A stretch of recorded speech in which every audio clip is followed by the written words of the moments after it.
Hola amigos, hoy quería hablarles de Socotra o Socotora y mandarles un saludo a Rorro Servicios y a Zoroastro, quien me pidió este tema. Socotra es un pequeño archipiélago de 4 islas en el Océano Índico, cerca del Golfo de Adén. Está situado a unos 250 kilómetros de la costa de Yemen. El miembro más grande del archipiélago también se llama Socotra y es el hogar de algunas de las plantas más extrañas que se encuentran en ningún lugar del planeta. Al igual que las Islas Galápagos, la isla está repleta de 825 raras especies de plantas, de las cuales más de un tercio son endémicas. Los niveles extremadamente altos de endemismo también se producen en los reptiles. Un 90% de sus reptiles y un 95% de sus caracoles terrestres no se dan en ningún otro lugar del mundo. La vida marina de Socotra también es muy diversa, con 253 especies de corales formadores de arrecifes, 730 de peces costeros y 300 especies de cangrejos, langostas y camarones, que están presentes en áreas marinas del archipiélago. Unos 250 millones de años atrás, cuando se unen todas las masas de tierra más importantes del planeta y la mayoría de las formas de vida vagaban libremente de una región a otra, Socotra se constituye como una isla aparte, por lo que ha sido un caldo de cultivo de aves, plantas y animales. El aislamiento de otras masas de tierra significa que todo el proceso evolutivo de flora y fauna fue muy diferente al continente más cercano. Una de las plantas más llamativas es el árbol sangre de dragón, que tiene un aspecto extraño. Es un árbol con forma de paraguas. Los antiguos pensaban que su savia roja era la sangre de un dragón, buscada como una medicina y en la actualidad usada como pintura y barniz. También eran importantes en la antigüedad varios aloes endémicos para uso medicinal y en los cosméticos. Otras plantas endémicas son el gigante árbol suculento Dorstenia, el árbol del pepino, la rara granada de Socotra, el aloe perry y el boswellia. Sin embargo, y a diferencia de las Islas Galápagos, Socotra está significativamente más habitada y lo ha estado durante 2000 años. Más de 50.000 personas viven en la isla principal del archipiélago. La pesca, la ganadería y el cultivo de dátiles son las principales ocupaciones de la población indígena. Socotra fue en su día un lugar de leyenda en el confín del mundo conocido.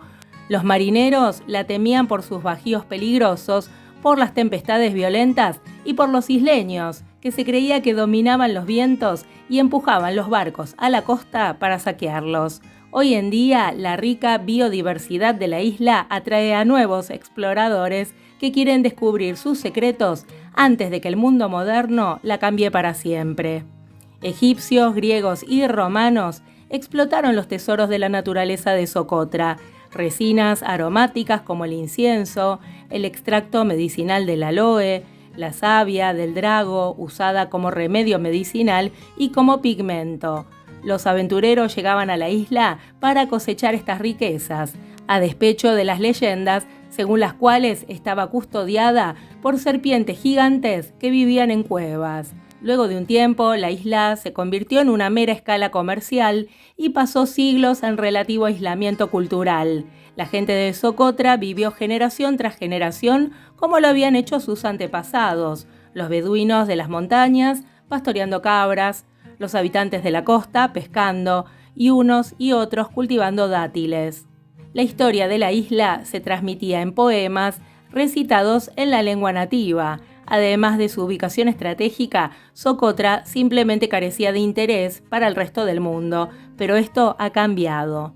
Aunque mide apenas 135 por 45 kilómetros, esta isla está entre los centros de biodiversidad más importantes del mundo, ya que tiene combinaciones de elementos originados en África, Asia y Europa, que todavía intrigan a los biólogos. El número de especies endémicas por kilómetro cuadrado en Socotra y las 3 islas menores, después de Seychelles, Nueva Caledonia y Hawái.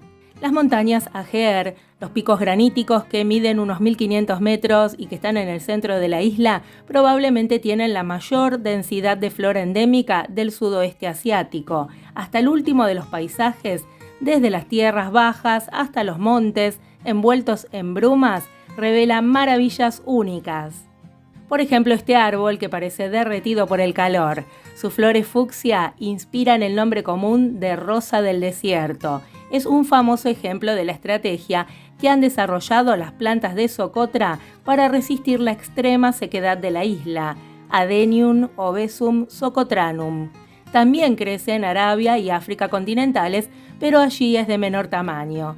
El tronco almacena agua y adopta esta forma tan curiosa y fantástica para agarrarse a las rocas. Un visitante del siglo XIX dijo que la rosa del desierto era el árbol más feo de la creación. Y aquí está el árbol pepino, la única especie arbórea de las cucurbitáceas, una familia que en un principio imaginamos en forma de trepadoras o enredaderas, pero aquí realmente las hay gigantes, con troncos inmensos, parecen salidas de otro mundo. Sin embargo, es otro árbol endémico el que acabó simbolizando a Socotra, el drago o sangre de dragón, cuya forma inconfundible está en la moneda yemení de 20 riales. Emparentado con las populares plantas de interior del género Dracena, crece en las mesetas y montañas de buena parte de la isla. Los bosques más extensos de sangre de dragón están en Firmiin. Este lugar es una aglomeración de rocas calizas convertidas en cuchillas por la erosión. Aquí viven las flores escarlatas de la suculenta Millair, y los dragos levantan las ramas al cielo como paraguas. Hay cientos y cientos de dragos sangre de dragón, pero apenas hay especímenes jóvenes asomando entre las rocas al pie de los maduros. Aquí muchas plantas dependen de la niebla para obtener el agua.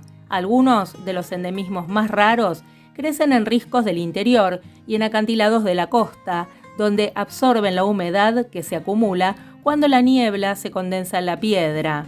Las ramas hacia arriba del drago son una adaptación evolutiva para obtener la humedad de la niebla, solo que esta cada vez es más escasa. Si el cambio climático es el responsable de que el drago y otras especies no se regeneren, quizás no haya una solución para evitar que se extingan. Hasta 1999 no había en Socotra aeropuerto en condiciones, ni tampoco una ruta asfaltada, pero desde entonces el ritmo de desarrollo urbanístico ha aumentado. Cada vez son más los vehículos que recorren la isla a través de una red de autopistas que constantemente se está ampliando. De 140 visitantes internacionales en el año 2000 hasta 4.000 en 2010, hay quien teme que el apuro del gobierno yemení por conducir a Socotra al siglo XXI haya dañado irreversiblemente todo esto que precisamente buscan los turistas, además de poner fin a un modo de vida. ¿Y ustedes qué piensan? ¿Se podrán salvar las bellezas de Socotra? Cuéntenmelo en los comentarios.